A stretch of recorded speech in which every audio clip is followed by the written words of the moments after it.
White House officials said on Monday they knew last week the Wikileaks document release on Afghanistan was coming. And while there was nothing they could do to stop the release or the subsequent media reports, they still called the release a dangerous thing.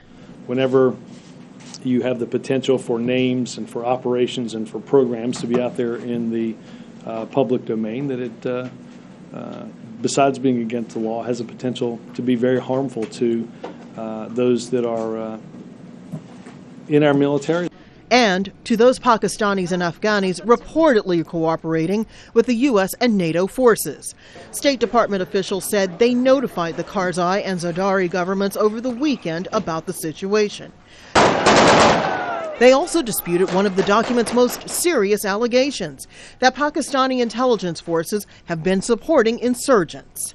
Pakistan has come to recognize that insurgent groups that are, in fact, within the borders of Pakistan pose a threat not just to Afghanistan, to the United States, but also fundamentally to Pakistan itself. While the White House calls the release illegal and dangerous for troops on the ground, it's also trying to deflect the potential political fallout by releasing a list of official quotes from the past 2 years, which they say proves the documents don't say anything new. The ISI's contacts with extremist groups are a real concern to us. We are also asking for more help from the Pakistanis to go after al-Qaeda. I certainly have not reviewed 90,000 documents. This got brought to us late last week. Again, the coverage I read off of the news documents doesn't, I think, materially change the challenges that we have in each of these two countries.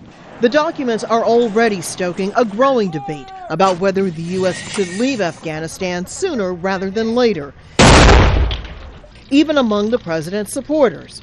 The chair of the Senate Foreign Relations Committee, quote, "They raise serious questions about the reality of America's policy toward Pakistan and Afghanistan." But at the Pentagon, officials said it might take days or weeks to assess the material and the possible damage to military strategy. The Obama administration hopes its strategy for fighting and ending the war in Afghanistan doesn't get derailed by Wikileaks, a group which it says has, quote, an agenda. Rosiland Jordan, Al Jazeera, Washington.